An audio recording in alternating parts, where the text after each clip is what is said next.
പ്രിയപ്പെട്ടവരെ, ജയചന്ദ്രൻ സാറിനെ കുറിച്ചുള്ള ഒരു പുസ്തകം പ്രകാശനം ചെയ്യുക എന്ന് പറയുന്നത്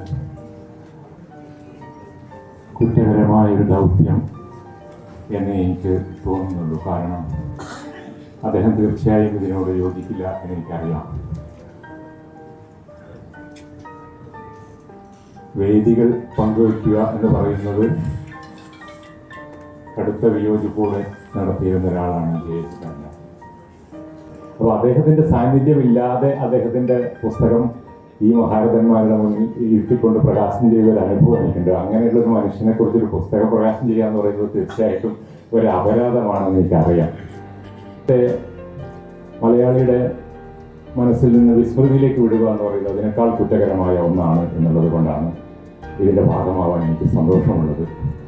ജീവിച്ചിരുന്ന കാലത്ത് എപ്പോഴും മലയാളി മനസ്സിനെ അലസനാവാതെ സൂക്ഷിക്കുകയും അവരുടെ ആലോചനകളിൽ വലിയ സ്വാധീനം ചെലുത്തുകയും ചെയ്ത ഒരു മനുഷ്യനാണ് അദ്ദേഹം.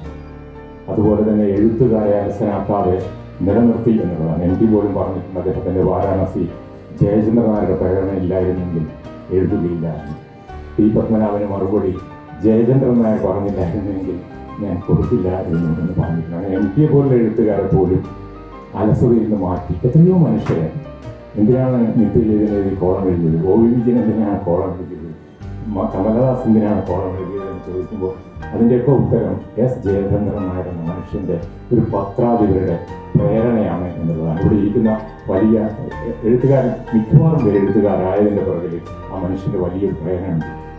എഴുത്തുകാരനാക്കുക എന്നതിലുപരിയായി ആ വ്യക്തികൾക്ക് വ്യക്തിപരമായ സങ്കടങ്ങൾ വരുമ്പോൾ അവരെ കൂടെ ചേർത്ത് നിർത്തുക എന്നൊരു വലിയ ദൗത്യം കൂടി ജയചന്ദ്രൻ നായർ ചെയ്തിട്ടുണ്ട്. ഒരുപക്ഷെ വ്യക്തിപരമായി പലർക്കും അറിയായിരിക്കാം. സാമ്പത്തിക സഹായം പോലും കടം വാങ്ങി എഴുത്തുകാരനെ സഹായിച്ച മനുഷ്യനാണ് അദ്ദേഹം.